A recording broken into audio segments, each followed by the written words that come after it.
मंगलाचरण।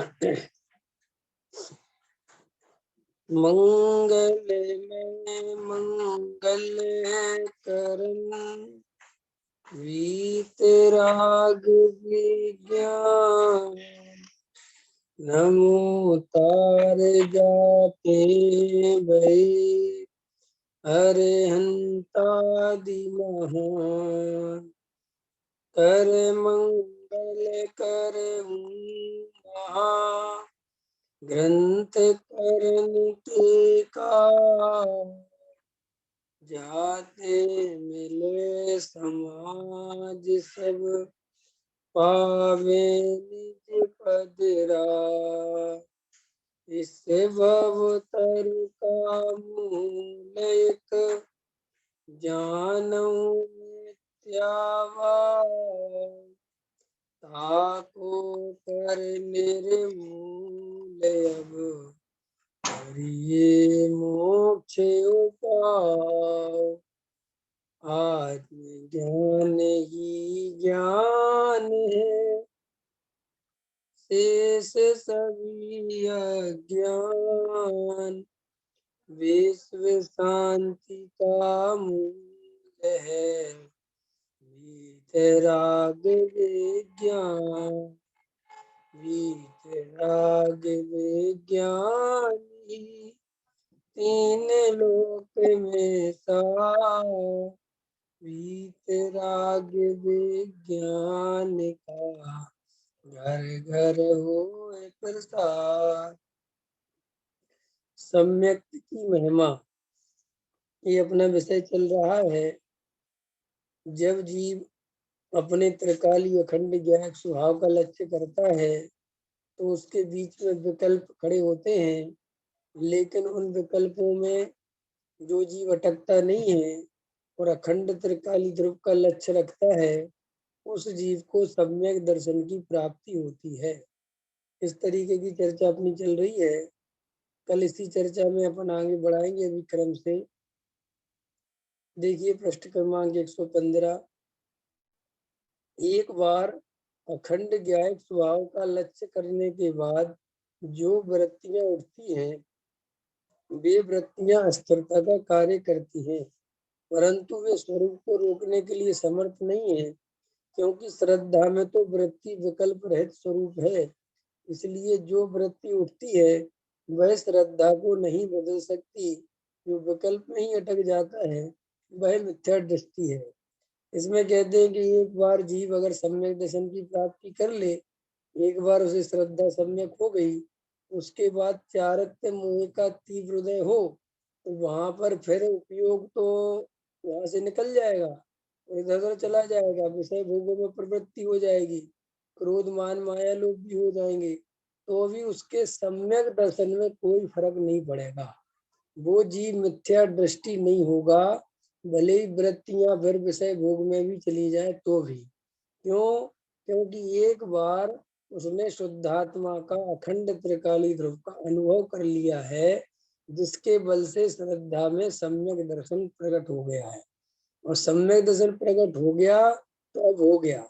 अब अगर वो ज्ञान में विपरीत स्थिति बने और फिर उपयोग में ही कोई गलती है ना, विपरीत तत्व ग्रहण कर ले, विपरीत विचार आ जाए, कर्म का उदय आ जाए, दर्शन में हो जाए, तो फिर भले ही मिथ्या दृष्टि हो जाए, लेकिन विकल्पों से कोई मिथ्या दृष्टि नहीं होगा। अंतर समझ में आया ना? भले ये बात बहुत समझने जैसी है कि सम्यक दर्शन तो देखो है ही, मतलब श्रद्धा की बात। अपना भी थोड़ा ऐसा समझ लो कि वर्तमान में जैसे मान के चलो मैं सम्यक दृष्टि जीव हूँ, अब सम्यक दृष्टि हो सब बातें हैं, लेकिन आज उपयोग बिल्कुल नहीं लग रहा धर्म में। आज इधर उधर उपयोग जा रहा है, राजनीति में जा रहा है, घर गृहस्थी में जा रहा है, खाने पीने के परिणाम चल रहे हैं, है ना, आज घूमने के परिणाम, पढ़ने लिखने के परिणाम चल रहे हैं, लेकिन आज आत्मा का चिंतन करने का बिल्कुल मन नहीं कर रहा। आज वेद ज्ञान करने का कुछ भी ऐसा समझ लो धार्मिक काम नहीं करना। तो भी श्री गुरु कहते हैं इस स्थिति में भी सम्यक दर्शन नहीं छूटता। सम्यक दर्शन किसी भी कीमत पर पंच इंद्रिय के विषय भोग के परिणाम से नहीं छूटता। ये बात समझना चाहिए। लोगों को ऐसा लगता है कि जैसे हमें बहुत खाने के परिणाम आ गए, आज घूमने के परिणाम आ गए, है ना, खेलने के परिणाम आ गए, देखने की, कुछ भी ऐसे पांचों इंद्रियों संबंधी कोई विशेष परिणाम चल रहे हैं। तो कोई अधिकतर लोगों को ऐसा लगता है कि हमें जो इतने खाने पीने के परिणाम चल रहे हैं, हमें विषय भोग के परिणाम, हम तो मिथ्या दृष्टि है। मिथ्या दृष्टि इससे नहीं होते, किसी को सम्यक दर्शन हो जाए और वो इसलिए परिणाम खराब चल रहे इसलिए मिथ्या दृष्टि हो गया होगा, ऐसा नहीं है। सम्यक दर्शन में मिथ्यात्व चाहिए। सम्यक दर्शन छूटने के लिए मिथ्यात्व चाहिए। मिथ्यात्व किसी व्यक्ति का नाम नहीं है, मिथ्यात्व किसी परिणति परिणाम का नाम नहीं है। मिथ्यात्व है मान्यता का। जैसे मान के चलो, मुझे पंच इंद्रिय के विषय भोगों के बहुत विकल्प चल रहे हैं, लेकिन मेरी मान्यता भी ऐसी है कि इसमें से सुख हो जाएगा, तो ये मिथ्या दर्शन है। विषय भोग के परिणाम चल रहे इसलिए मिथ्या दर्शन नहीं हुआ। पांच इंद्रिय के विषय भोगों के परिणाम चल रहे इसलिए मैं मिथ्या दृष्टि हो गया, ये नहीं। मैं इनके प्रति मेरी मान्यता क्या है। खूब परिणाम देखो, अब जैसे मान के जैसे 6 खंड के राजा है, चक्रवर्ती, तो उनके परिणामों को देखें अपन, तो कितने कितने परिणाम चल रहे हैं, लेकिन सम्यक दर्शन नहीं छूटता। सम्यक दर्शन क्यों नहीं छूटता? क्योंकि मान्यता में उन परिणामों से कोई इफेक्ट नहीं पड़ता। क्यों नहीं पड़ता? ये भी गजब, ये भी प्रश्न करना चाहिए कि क्यों नहीं पड़ता। इसलिए नहीं पड़ता कि उनके पास भेद ज्ञान की कला है, और अधिकतर जीवों के पास वो कला होती नहीं। हम गलती क्या करते हैं, हम परिणाम को, क्रिया को और अभिप्राय को हमेशा मिला देते हैं। हम क्या करते हैं, क्रिया से परिणाम चेक करते हैं और परिणाम से अभिप्राय चेक करते हैं, यही गलती हो जाती है। ज्ञानी क्या करते हैं, परिणाम आते हैं तो भी उन परिणामों में उनको भेद ज्ञान रहता है कि भले ही ऐसे परिणाम वर्तमान में आ रहे हैं, लेकिन ये मैं नहीं हूँ, मेरा ये स्वरूप नहीं है, और मैं ऐसा हूं नहीं। ये भी कोई चारित्र मोह के उदय से, पुरुषार्थहीनता से, विकार की बलजोरी से, कर्म की तीव्रता से चल रहा है, योग्यता से पर्याय की ऐसे चल रहा है, लेकिन ये मेरा स्वरूप नहीं है। ये श्रद्धा उसकी उन परिणामों के बीच में भी बनी रहती है। इसी का नाम है भेद ज्ञान की कला। भेद ज्ञान की कला माने क्यों, भेद ज्ञान की कला क्यों चाहिए? भेद ज्ञान की कला इसी का नाम है कि परिणाम तो बिल्कुल श्रद्धा से विपरीत हो रहे हैं। श्रद्धा तो कह रही है कि मैं त्रिकाली ध्रुव भगवान आत्मा हूँ, और परिणाम हो रहे हैं बिल्कुल संसारी जीवों की तरह। तो उन परिणामों में अपने को नहीं मिलाए, उन परिणामों से अपनी सत्ता नहीं माने, उन परिणामों में एकत्व नहीं करे, इसका नाम है भेद ज्ञान। अंतर समझ में आया? ये बहुत समझने जैसी बात है।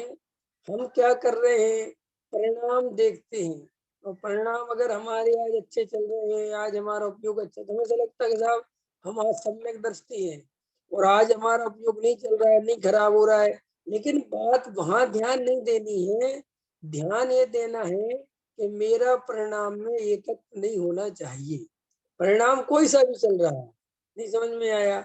आपको ध्यान करने बैठे आप, ध्यान में दो तरह की कंडीशन बनेगी आपकी। कभी कभी तो ध्यान में आपका उपयोग बहुत निर्मल होगा, आपको बहुत अच्छा सा लगेगा, अच्छे अच्छे परिणाम चलेंगे, इधर के विकल्प नहीं आएंगे, ऐसा लगेगा कि आत्मी आत्मा दिख रहा है। और कभी कभी आपके ऐसे परिणाम होंगे कि बिल्कुल उपयोग रुकेगा ही नहीं, उपयोग इधर उधर जाएगा, पता नहीं कहाँ कहाँ जाएगा।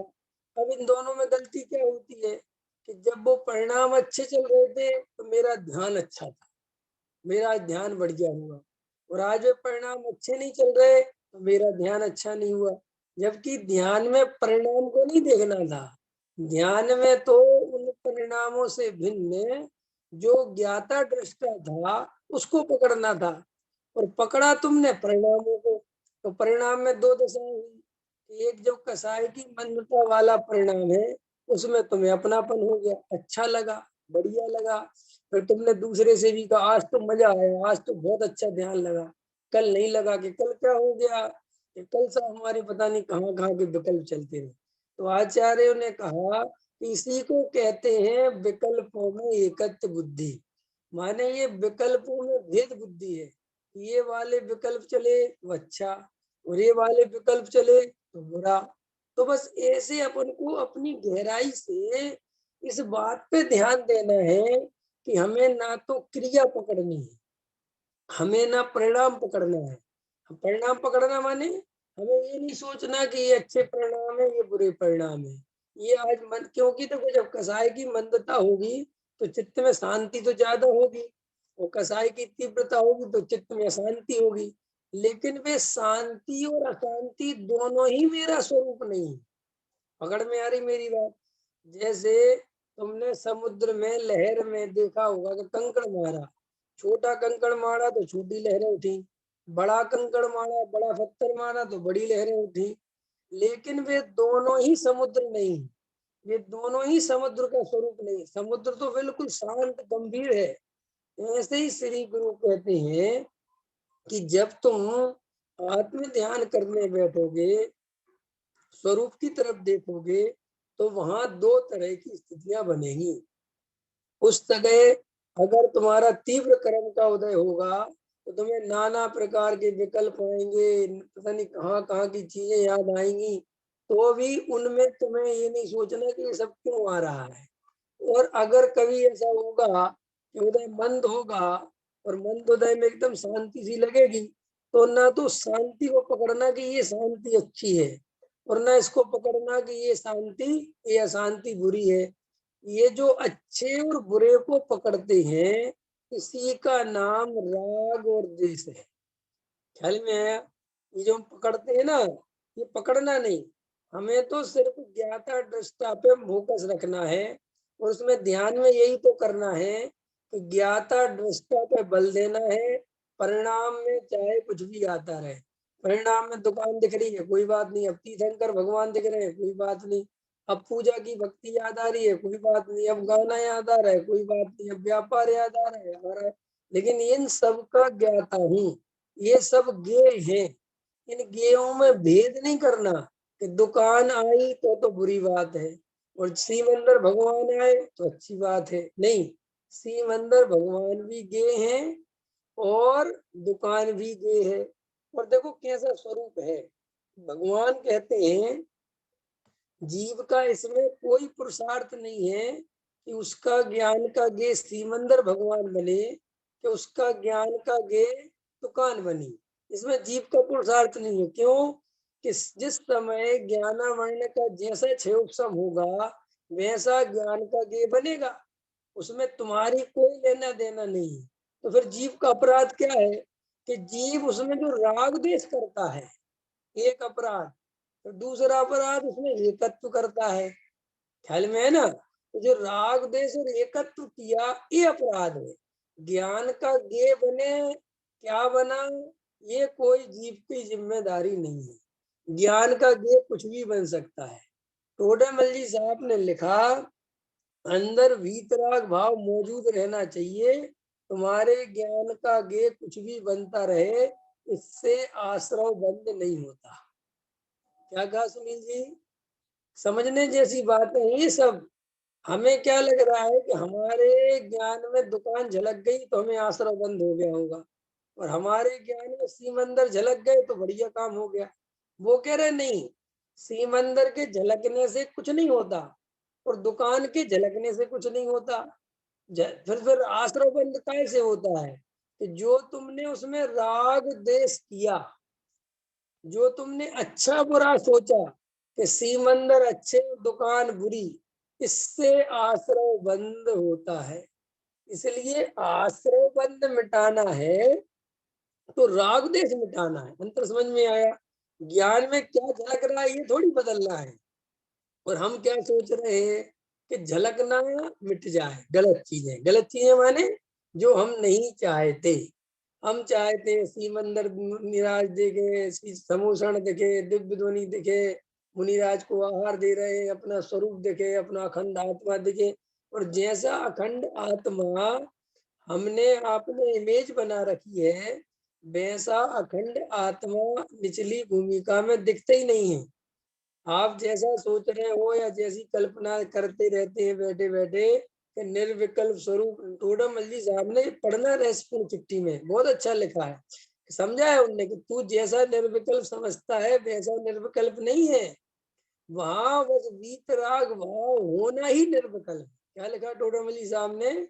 ज्ञान में गे झलकते रहते हैं, सब कुछ दिखता रहता है और आत्मा नहीं दिखता। सुनो क्या गजब की बात है, आत्मा दिखता नहीं, गे दिखते हैं, उपयोग बाहर में है, लेकिन राग देश नहीं है। क्या नहीं है? राग देश। क्योंकि छदमस्त के, ऐसा लिखा टूरमल जी साहब ने, कि छदमस्त के ऐसा उपयोग नहीं है कि उसी समय में आत्मा को भी जाने और उसी समय पर को भी जाने। अगर आत्मा का उपयोग स्वयं में लगा होगा तो उस समय पर दिखाई नहीं देगा, और अगर पर में लगा होगा तो स्वयं दिखाई नहीं देगा। अंतर समझ में आया कि नहीं आया? तो वो कहते कि साहब आत्मा तो स्वपर प्रकाशक है, कि स्वपर प्रकाशक है, लेकिन तुम्हारी जो वर्तमान की छदमस्त अवस्था है वो इतनी मजबूत नहीं है कि वो दोनों को एक साथ कैच कर ले। वो जानने में आता तो है, लेकिन मुख्यतः जिस समय उपयोग जहां लगा होगा उसकी होगी। अंतर समझ में आया? जैसे देखो, अभी तुम क्लास सुन रहे हो तो तुम्हारा उपयोग क्लास में लगा हुआ है।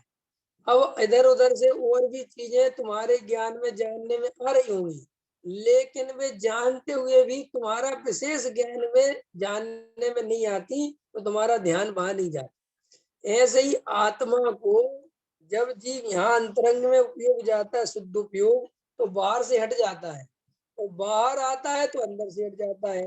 तो भी आचार्य कहते बाहर से हट जाना और अंदर जुड़ जाना है, अंदर जुड़ जाने से बाहर आ जाना है, इससे आश्रव बंद नहीं है। वो कहते वीतराग भाव कायम रहना चाहिए। क्या रहना चाहिए? जैसे मुनिराज हैं, मुनिराज को आहार करते समय भी 28 मूल गुणों के समय भी निर्जरा होती रहती है। तो वो कहते साहब शुभ भाव है मुनिराज के वर्तमान में, शुभ उपयोग है, तो निर्जरा क्यों होती है?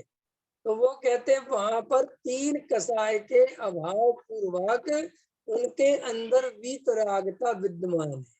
और वो जो वीतरागता विद्यमान है, निर्जरा का कारण तो वो है। क्या कहा उनने?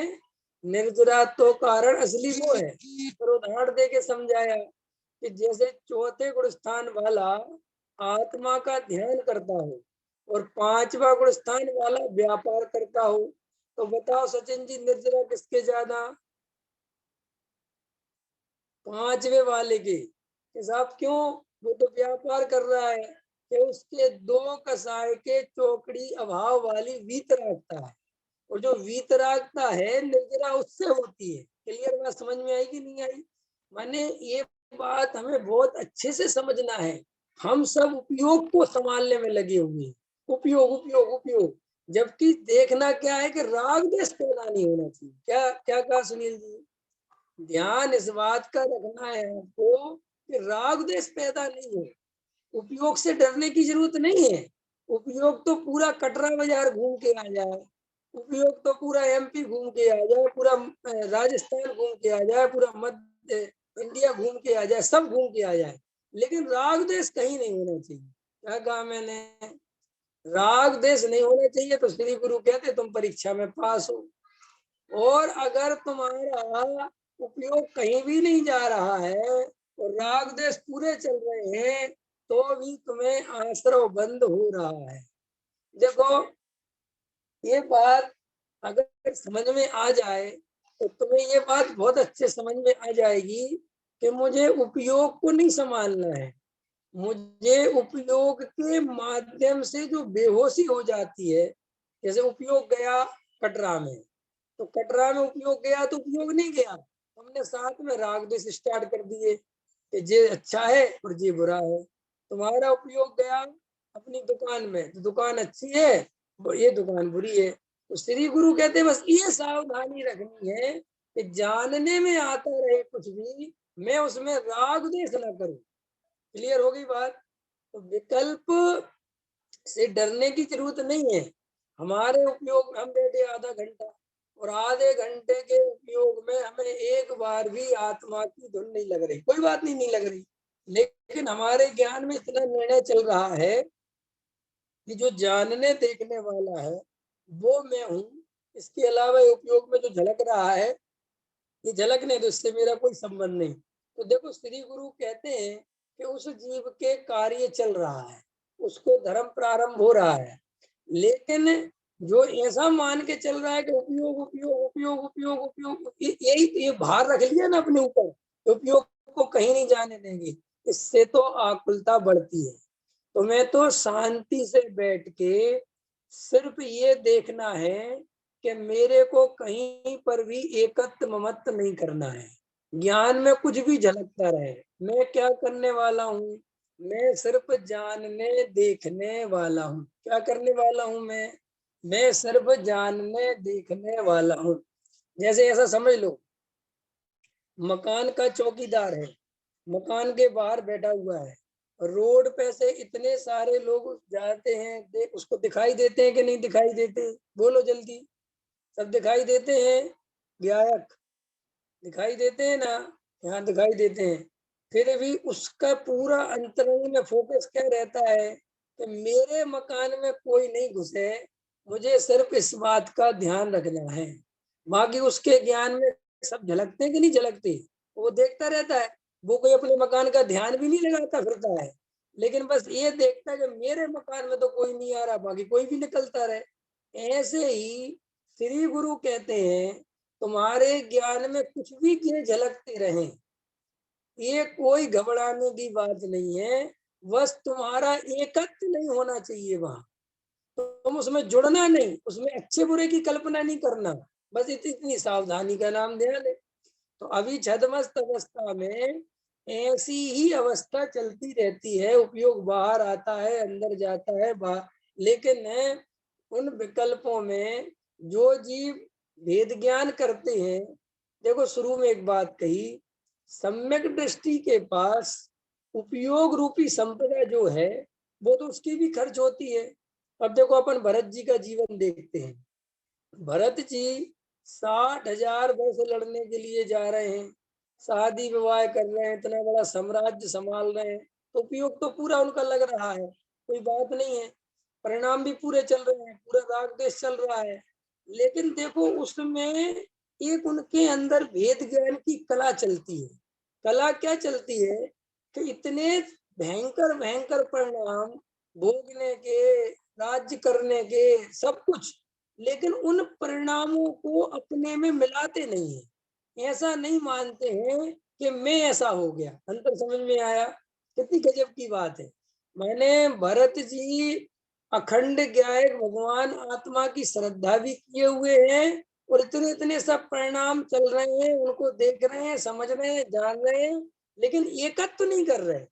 इसका मतलब क्या है कि मिथ्या दर्शन किसी भी राग देश का नाम नहीं है, मिथ्या दर्शन किसी कसाय करने का नाम नहीं है।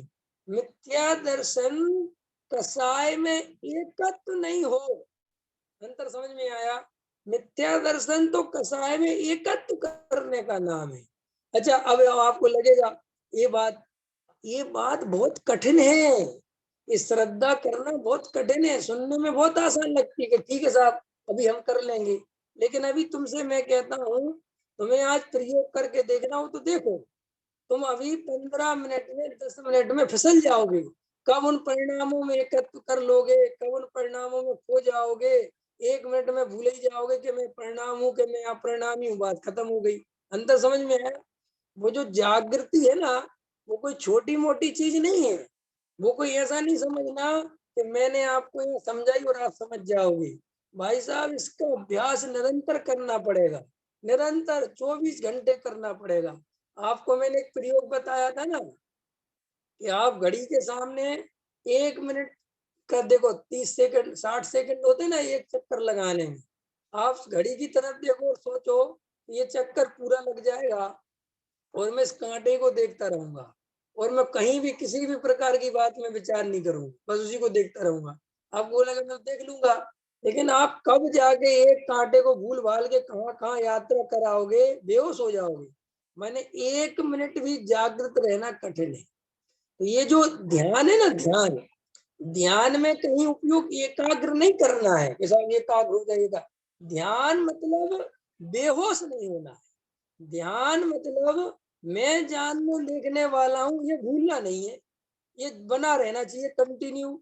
अब ज्ञान में कुछ भी झलकता है, झलकने दो, ये अभ्यास करने का नाम है।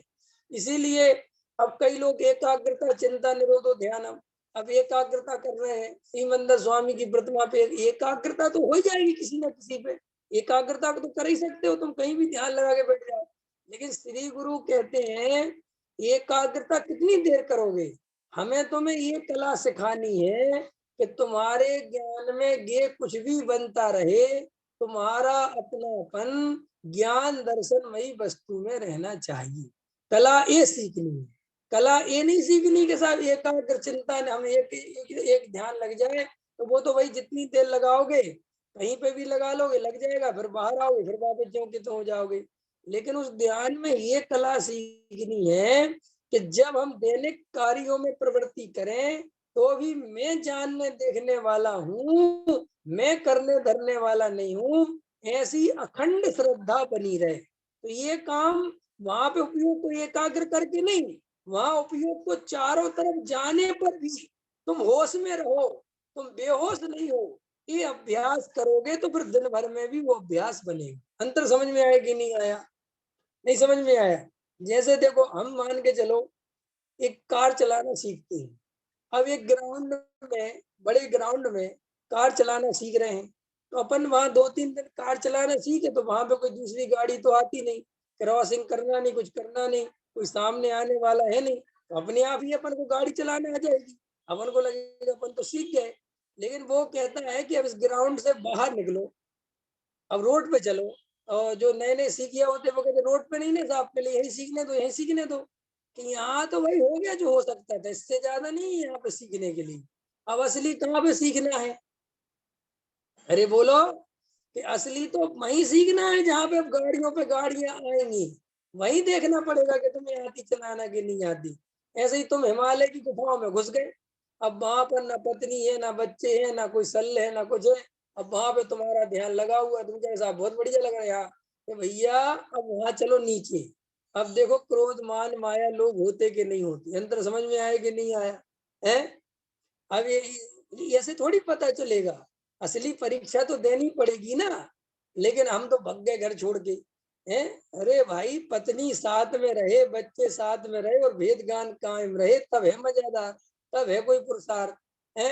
सुबह अपने आधा घंटा मंदिर में चले गए और खूब नमोकार मंत्र की जाप, अब देखो कई के तरीके होते लोगों के, मैं अपनी ही आवाज सुनूंगा, मैं और कुछ नहीं सुनूंगा, और ये जो है ना, ये मोती खिसका रहा हूँ, इस पे ध्यान रखूंगा, ऐसे वो 4-5 काम चुन लिए उसने, तो भाई वहां पे 2-3 काम पकड़ लिए तो उपयोग जाएगा ही नहीं कहीं, उसको तो काम मिल गया। तुम तो ऐसा राम राम लिखना चालू कर दो, वो भी कहीं नहीं जाएगा। लेकिन भैया वो इस उपयोग से कुछ होने वाला थोड़ी है। जैसे ही माला हटेगी, जैसे ही मंदिर से निकलोगे, वापिस ज्यों के तो चालू हो जाओगी। तो श्री गुरु कहते हम तुम्हें ऐसा धर्म ध्यान करना नहीं सिखाते कि जो आधा घंटा किया और बात खत्म हो गई, हमें तुम्हें ऐसा धर्म ध्यान सिखाना है जो 24 घंटे कार्यों के बीच में भी चलता रहे, उससे तुम्हारा काम होगा। अंतर समझ में आया? लोग समझते हैं कि भरत जी जो सुबह उठ के सामायिक करते थे और ऐसा ऐसा करते थे और ऐसा ऐसा करते थे, ये नहीं है, वो तो एक विशेष ध्यान है। उनके निरंतर वेद ज्ञान की कला सम्यक दर्शन के कारण चलती थी, इसी के कारण सम्यक दर्शन टिका रहता है। याद रखना, सम्यक दर्शन टिकाए रखने के लिए प्रति समय पुरुषार्थ चाहिए। क्या कहा मैंने? ऐसा मत समझना, कई लोग ऐसे बहुत समझ लेते हैं, अब वो भाषा भी ऐसे ही है ना। देखो कि छायक सम्यक दृष्टि माने जिसके दर्शन मोह नष्ट हो गया, तो अब लोगों को क्या लगता है, साहब उसके दर्शन वो नष्ट हो गया, वो कुछ भी करे अब तो उसके मिथ्या दर्शन हो ही नहीं सकता, ऐसा लगता है ना बहुत से लोगों को, साहब दर्शन ही मोह नहीं है। ऐसा नहीं है, ये कर्म की तरफ से विवक्षा है। उसका वो छायक सम्यक दर्शन जो है, उसमें जो पुरुषार्थ चाहिए वो निरंतर चलता है। अंतर समझ में आया कि नहीं समझ आया? और उसके दर्शन मोह कभी नहीं आता लौट के, तो वो इसलिए नहीं आता कि वो निरंतर ही जागृत है। अंत समय ऐसा मत समझना कि अब तो सिद्ध भगवान सिद्ध बन गए, अब तो सारे कर्म नष्ट हो गए, अब सिद्ध भगवान अगर ध्यान नहीं दे तो चल जाएगा। नहीं समझ में आया कि सिद्ध भगवान ध्यान समझ गए, माने अपने स्वरूप से कहीं भी ऐसा नहीं है, अपने स्वरूप में सदा काल स्थिर रहते हैं, इसलिए अब कर्म हमेशा के लिए चले गए। समझ में आई भाषा कैसी है? क्लियर समझ में आ रही? सम्यक दृष्टि ने ऐसा पुरुषार्थ जागृत किया है, छायक सम्यक दृष्टि ने, कि उसका पुरुषार्थ कभी कमजोर पड़ता ही नहीं है कि दर्शन मोह द्वारा भटक सके। इसलिए कहते दर्शन मोह का सर्वथा नाश कर दिया। भाषा समझ में आ रही कि नहीं समझ में आ रही? और देखो, छायक सम्यक दृष्टि का पुरुषार्थ जागृत रहता है, वो इस बात से भी सिद्ध होता है कि छायक सम्यक दृष्टि जीव अधिकतर तो उसी भाव में मोक्ष चले जाते। क्या कहा मैंने? छायक सम्यक दृष्टि जीव अधिकतर उसी भाव में मोक्ष चले जाते। इसका मतलब वो कितने जागृत रहते हैं। अंतर समझ में आया कि नहीं आया? तो हम सबको भी ये जो सम्यक दर्शन की विधि चल रही है, तो वास्तव में उपयोग में जो राग देश क्रोध मान माया लोभ नौकर्म भाव कर्म द्रव्य कर्म, ये तीनों कर्म की अवस्थाएं अपने में नहीं मिलाना, माने इनमें एकत्व नहीं करना, ये अभ्यास रूप जागृति रखना, और फिर ऐसा अभ्यास करना कि फिर सहजता में भी ये बात ध्यान में रहे कि मैं इससे न्यारा हूं, इसका नाम सम्यक दर्शन की विधि है। अंतर समझ में आया कि नहीं आया? माने अभी हम अनादि काल से विपरीत अभिप्राय से, विपरीत मान्यता से, विपरीत अभिनिवेश से चले आ रहे हैं। तो हम धीरे धीरे निचली भूमिका में दिन में 10 बार तत्व विचार करेंगे, 20 बार तत्व विचार करेंगे, 100 बार तत्व विचार करेंगे, तो इससे क्या होगा कि हमें जागृति बनने लगेगी, हमें वेद ज्ञान दिखने लगेगा कि ये मेरा स्वरूप नहीं है। फिर हम थोड़ी थोड़ी देर में जागृत होने लगेंगे, फिर ये थोड़ी थोड़ी देर में जो हमारा बेहोशी टूटने लगेगी, तो फिर हमारी जो कनेक्टिविटी है, कंटिन्यू पना है, बस वो कंटिन्यू कनेक्टिविटी कंटिन्यू हो जाए, तो इसका नाम सम्यक दर्शन है। अंतर समझ में आया कि नहीं आया? बस वो बना रहे। अभी ऐसा नहीं समझना कि साहब हमें सम्यक दर्शन हुआ कि नहीं, सम्यक दर्शन हो के छूट जाए उसमें क्या दिक्कत है? अभी आधा घंटे में सम्यक दर्शन हो, कनेक्टिविटी बनी अंदर में, निर्णय हुआ, और फिर आधा घंटा बाद फिर उपयोग ढीला पड़ा, फिर ध्यान नहीं दिया, फिर बेहोश हो गए, फिर एकत्व हो गया, फिर मिथ्या दर्शन हो गया। अंतर समझ में आया कि नहीं आया? ऐसा तो जैन धर्म में तीर्थंकर परमात्मा ने बताया ना वस्तु का स्वरूप, उपसम सम्यक दृष्टि बार बार मिथ्या दर्शन में आ सकता है और बार बार सम्यक दर्शन हो सकता है। लेकिन ऐसा शास्त्र में जो प्रमाण है, उसका अर्थ ये नहीं है कि हम कल मिथ्या दृष्टि आज सम्यक दृष्टि, फिर कल मिथ्या दृष्टि फिर आज सम्यक दृष्टि, ऐसा नहीं। अगर इतना हमारी कनेक्टिविटी जुड़ने लगे तो फिर ये उपसम सम्यक छह उपसम सम्यक में बदल जाता है। अंतर समझ में आया? क्योंकि जिस जीव को इतने जल्दी जल्दी में सम्यक दर्शन और भेद ज्ञान की कला जगने लगी, तो फिर वो बार बार मिथ्या दृष्टि नहीं होगा, फिर वो छह उपसम में बदल जाएगा। तो फिर उपसम वाले की दशा कैसी है कि सालों पहले हुआ था, फिर सालों में फिर नहीं हुआ। अंतर समझ में आया? लेकिन आज हुआ, कल हुआ, कल हुआ, आज हुआ, वो ऐसे ऐसे कनेक्टिविटी बार बार बढ़ेगी, तो फिर छह उपसम सम्यक में बदल जाएगा।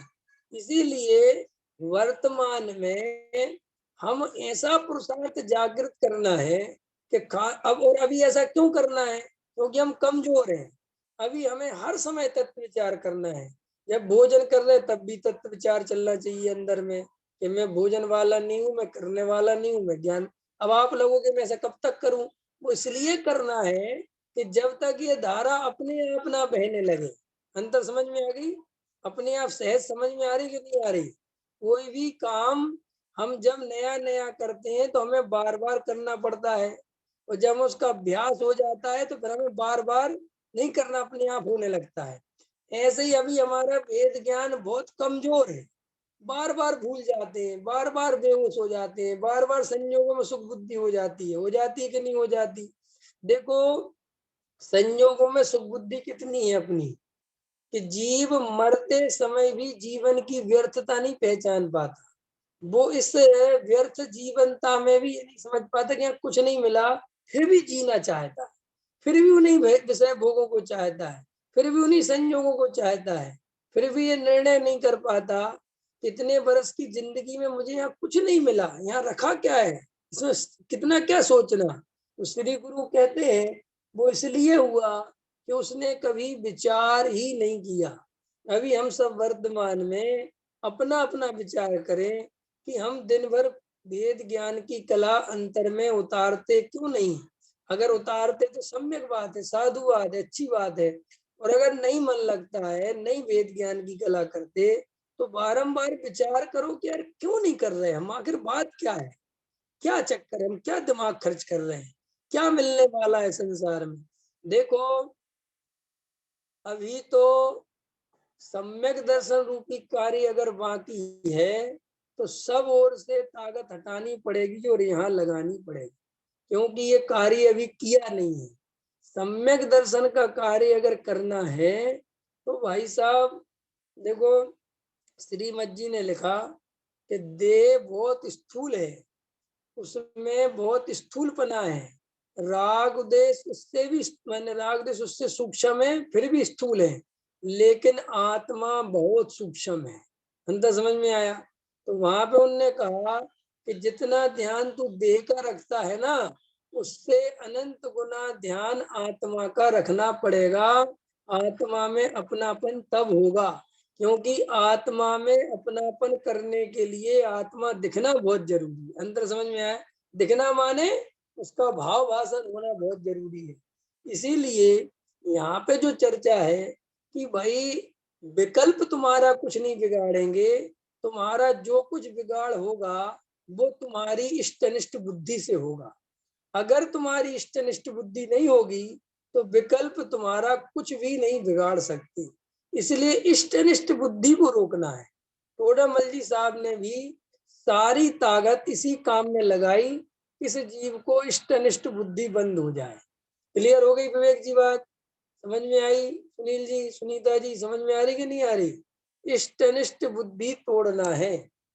ख्याल में आया दिनेश जी?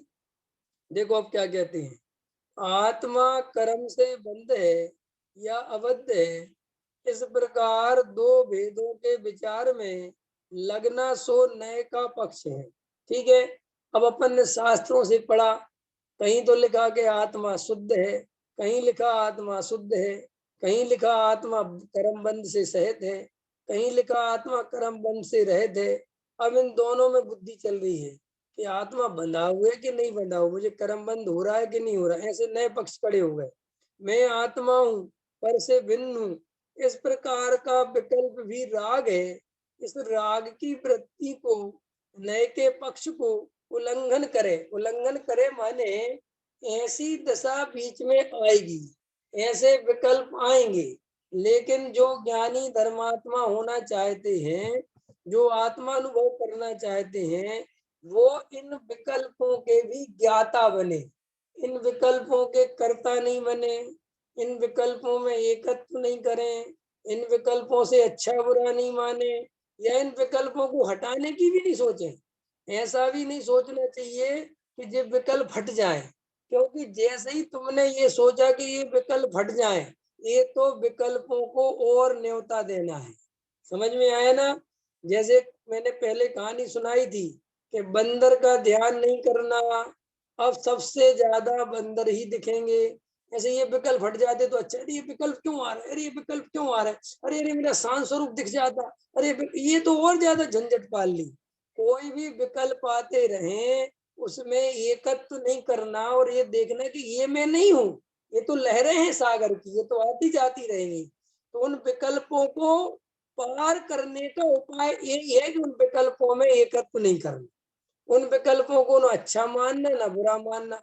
हमारे साथ झंझट यही है कि विकल्प आया नहीं कि हम घबराए।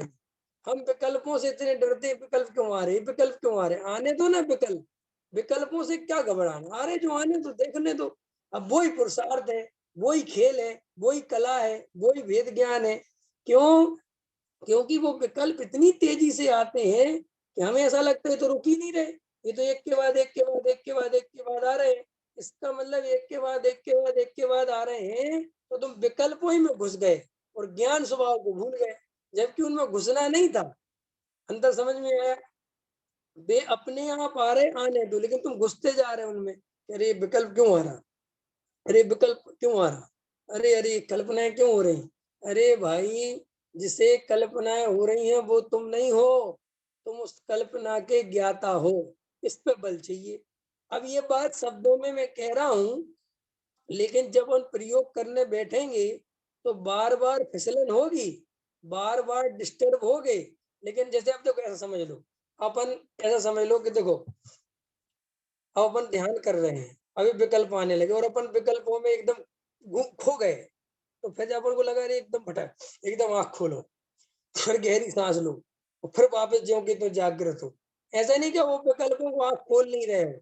अब जब ज्यादा ही घुस गए हो उसके अंदर, ज्यादा ही तुम्हें लग रहा है कि मैं बाहर, इसलिए क्या करो, तुरंत उससे बाहर आ जाओ, फिर एकदम एक गहरी सांस लो और फिर वापस उपयोग लगाओ। क्योंकि वो विकल्पों की जो अंदर ही अंदर खाई खुदती जाती है ना, उसमें जीव वहीं वहीं खो जाता है। वो कहता है ये बदलाव, ये हटाओ, ये क्या हो रहा है यार, ये विकल्प क्यों है। इसकी जगह क्या करो, तुरंत वहां से बाहर आ जाओ। ये सपने जैसा है। जैसे सपने में अपन खोते चले जाते हैं ना, खोते ही चले जाते हैं, परेशान होते ही चले जाते हैं। इसकी जगह अगर अपनी आंख खुल जाए तो अपन सपने से बाहर आ जाते हैं और सब खत्म हो जाता है। ऐसे ही अपन जब ध्यान लगाते हैं तो वहां पर ऐसी स्थिति बनती है बीच बीच में कि उपयोग बिल्कुल एकदम वहां तन्मय होने लगता है विकल्पों में। और जहां तुम्हें लगे कि तन्मय हो रहा है, वहां तुरंत क्या करना, हट जाना। अंतर समझ में, ये नहीं सोचना कि तो ध्यान टूट जाएगा। वहां वो ध्यान हो ही नहीं रहा, वो ध्यान तो टूट गया पहले ही से। क्लियर हो रही बात, समझ में आ रही कि नहीं आ रही। फिर वापस से शुरू करो, फिर वापस से शुरू करो। ऐसे करते करते करते करते तुम एक ना एक दिन उस आत्म तत्व को छू लोगे, उस आत्मा के करीब पहुंचोगे जिसकी शास्त्रों में आचार्य भगवंतों ने, ज्ञानियों ने चर्चा की है। ख्याल में आया। लेकिन इन प्रयोगों से घबराना नहीं, क्योंकि आत्मा का ध्यान इतना आसान नहीं है। समझो मेरी बात। देखो, हम शब्दों में भले ही कह रहे हैं, लेकिन आत्मा का ध्यान कठिन कितना है, तुम इस बात से अंदाजा लगा सकते हो कि 48 मिनट आत्मा में टिकना होता है। कितना मिनट टिकना होता है? 48 मिनट। 48 मिनट कोई बहुत लंबी चौड़ी कहानी तो नहीं है, लेकिन 48 मिनट आदिनाथ भी नहीं टिक पाए। हजारों वर्ष लग गए ये काम करने में, आदिनाथ को लग गए कि नहीं लग गए। और आदिनाथ को क्यों, अपन और पीछे आओ तो महावीर भगवान भी लगातार 12 वर्षों तक इधर उधर होते रहे, भ्रमण करते रहे, लेकिन आत्मा में 48 मिनट नहीं टिक पाए। समझ में आया ना, मैंने 48 मिनट कहने को लगता है छठवा सातवा, छठवा सातवा, छठवा सातवा, छठवा सातवा। मुनिराज इतना उग्र पुरुषार्थ करते हैं तो भी 7वें गुण स्थान का काल, क्यों क्या है, कुछ याद है? 7वें गुण स्थान का काल और 6वें गुण स्थान का काल, दोनों में राई पहाड़ का अंतर है। आपको आश्चर्य होगा। ऐसा समझ लो, 45 मिनट रहते हैं 6वें गुण स्थान में, तो 2 मिनट के लिए, माने वो हिस्से बना लेना दो के कई सेकंड के भाग करके, उतने मिनट के लिए 7वें गुण स्थान में जाते हैं और बाकी का शुभ उपयोग काल रहता है। अब अभी अब हम सोचो, हम वर्तमान, इसलिए शास्त्रों में सम्यक दृष्टि को शुद्धोपयोग नहीं कहा बहुत ज्यादा, इसलिए तो ये चर्चा करते हैं व्यवहारी लोग के साथ। कहीं लिखा ही नहीं शुद्धात्मा का डायट शुद्ध उपयोग नहीं लिखा चौथे गुण स्थान में, वो मुनिराज को लिखा। तो वो शुद्ध उपयोग मुनिराज वाला नहीं होता चौथे में। अंतर समझ में आया? इस अपेक्षा से वहां लिखा नहीं, लेकिन शुद्धात्मा की क्षण भर की जो अनुभूति है, अगर उसको भी जीव स्वीकार नहीं करेगा तो श्री गुरु कहते हैं फिर वो सम्यक दर्शन का आधार नहीं समझ में आएगा। तो उसका आधार क्या है टिकने का? अंतर समझ में आया? इसलिए अनुभूति जरूरी है, लेकिन हाँ, चौथे गुण स्थान में लगातार किसी भी जीव का कोई शुद्ध उपयोग नहीं होता। ख्याल में आया? तुम तो बस ऐसा समझ लो कि जिससे श्रद्धा बनी रहे ऐसी अनुभूति होती है, और इससे ज्यादा कुछ नहीं होता। ख्याल में आया? जैसे अंधेरे में लाइट चमकी, बिजली चमकी, और बिजली में एक झलक दिखी कि हाँ यहाँ पर अपना हार पड़ा हुआ है, और एकदम बिजली चली गई, तो उतने उतने से इतना निर्णय तो हो गया कि हमारा सोने का हार, मोतियों का हार, हीरे जवाहरात का यहीं पड़ा हुआ, अंदर समझ आए, और बिजली कौन दी और एकदम खत्म हो गई। ऐसे ही आत्मानुभव चौथे गुण स्थान में हुआ और समझो खत्म हो गया। उससे क्या निर्णय हो गया कि हाँ वास्तव में मैं ज्ञान स्वभावी त्रिकाली ध्रुव हूँ, और बिल्कुल वापस सन्नाटा हो गया। उसके दम पे वो टिका रहता है। क्लियर हो गई ना बात, समझ में आ गई कि नहीं आ गई? इसलिए चौथे गुण स्थान में बहुत ज्यादा शुद्धोपयोग की कीमत नहीं है।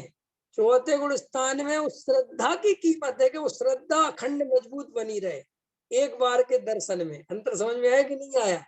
माने हार दिखा तो अब जरा सा दिखा है, लेकिन दिख गया तो उस पर विश्वास बना रहे कि है, मैंने देखा है, और अब तो कुछ नहीं दिख रहा। तो अंधेरे में बार बार लगेगा भी यार है भी कि नहीं, यार ऐसा तो नहीं मुझे कुछ और दिखाओ और मैंने कुछ और मान लिया। तो ऐसा बार बार संशय पर्याय अनंत बजाय के सर्प डसते हैं, तो भी डरने की जरूरत नहीं है। वो श्रद्धा को उसी लेवल पे मजबूती से खड़ा रखना है जिससे सम्यक दर्शन विस्मृत नहीं हो, भेद ज्ञान की कला बनी रहे। अंदर समझ में आया? देखो कितनी सहजता से, कितना स्पष्टीकरण आ रहा है इस बात में कि हमारे अंतरंग में, मैं किसी और की कुछ नहीं कह रहा हूँ, लेकिन मेरी पक्की स्वयं की अंतरंग धारणा है। विद्वानों को सुना है, खूब शास्त्री करी है, सब सब जगह मैं देखता हूँ, और मैं अधिकतर ऐसा पाता हूँ कि बहुत सारे लोग सम्यक दर्शन के बारे में बहुत गलत इमेज बना के चलते हैं, और वो एक ऐसे ही लेके चलते हैं, माने अजीबो गरीब। इसलिए सारे लोग सम्यक दर्शन की चर्चा करते हैं, सम्यक दर्शन की प्राप्ति की बात करते हैं, सम्यक दर्शन की महिमा की बात करते हैं, लेकिन सम्यक दर्शन की विधि, जो ये करण लब्धि है और जो ये प्रायोगिक लब्धि, इसमें क्या होता है, ये चर्चा बहुत कम दिखाई देती है। उसका मात्र कारण ये है कि वे सब शास्त्रों के भरोसे बैठे रहते हैं, खुद कोई प्रयोग करके नहीं देखते कि अंदर में कुछ होता भी है कि नहीं होता है। अंतर समझे नहीं मेरी बात? अगर मैं ध्यान नहीं करूं तो मैं तुम्हें ध्यान के संदर्भ में सब बातें कैसे बताऊंगा? नहीं समझ में आई मेरी बात? इसके लिए मुझे उस ध्यान से खुद गुजरना पड़ेगा ना, तब तो मैं बताऊंगा कि वो ध्यान में होता क्या क्या है। लेकिन हम ध्यान में उतरे नहीं और ध्यान की चर्चा शास्त्रों के आधार से करते रहे, तो भाई बस शास्त्रों के आधार से तो वो एकत्व पृथक वितर्क और शुक्ल ध्यान और धर्म ध्यान और फिर आज्ञा विचय और अपाक विचय और उपाय विचय और संस्थान विचय, ये सब पढ़ पढ़ के सुना दोगे। लेकिन अंतरंग में वहां पे होना क्या है कि साहब वो अपूर्वकरण परिणाम होते हैं, अब निर्वृत्तिकरण परिणाम होते हैं, है ना, और ऐसा होता है। ये सब शास्त्रीय भाषा कुछ नहीं तुम्हें पकड़ में आने वाली, क्योंकि ये सब भाषाएं सर्वज्ञ की कही हुई हैं। ये कोई छह उपसम ज्ञान वाले ने नहीं कह दी है। ये कोई छह उपसम ज्ञान में कोई अनुभव करने बैठा हो और उसको पता चल गया हो कि ये अपूर्वकरण के परिणाम है, ये अधाकरण के परिणाम है, ये निर्वृत्तिकरण के परिणाम है। समझ गए ना? क्यों भैया, क्या है? तीन तरह के परिणाम होते हैं ना, अधाकरण, अपूर्वकरण, अनिर्वृत्तीकरण। तो ये किसने बताए? सर्वज्ञ ने बताए। ये कोई ध्यान करने वाले ने नहीं बताए, क्योंकि ध्यान करने वाले को थोड़ी पता चलता कौन से परिणाम है। वहां तो वो डूबता चला जाता है। ये तो सब सर्वज्ञ का शासन है। अभी वर्तमान में हम वो ही पढ़ पढ़ के सुनाते रहते हैं, लेकिन भैया प्रयोग भी तो करना पड़ेगा, कुछ होता भी है कि नहीं होता। मुझे बताओ, प्रयोग नहीं करोगे तो तुम्हें पता कैसे चलेगा कि यार ध्यान लगता कैसे, अगर होती क्या चीज है? कि नहीं साहब निचली भूमिका में कोई ध्यान नहीं होता है। अरे भाई, निचली भूमिका में वो ध्यान नहीं होता जिस ध्यान की चर्चा शुक्ल ध्यान और धर्म ध्यान शुद्ध उपयोग वो वाले नहीं, लेकिन बिना ध्यान करे भेद ज्ञान नहीं होता। अंतर समझ में आया कि नहीं आया? जब तक तुम शांति से बैठ के तत्व विचार नहीं करोगे, वस्तु का अवलोकन नहीं करोगे, तो तुम्हें क्या निर्णय होगा अंदर में? शास्त्रों को पढ़ पढ़ के सम्यक दर्शन नहीं होता। शास्त्रों में जिस शुद्धात्मा की चर्चा की है उसके प्रयोग कर करके सम्यक दर्शन होता है। ख्याल में आया? अभी का समय हो गया। सहजानंदी सो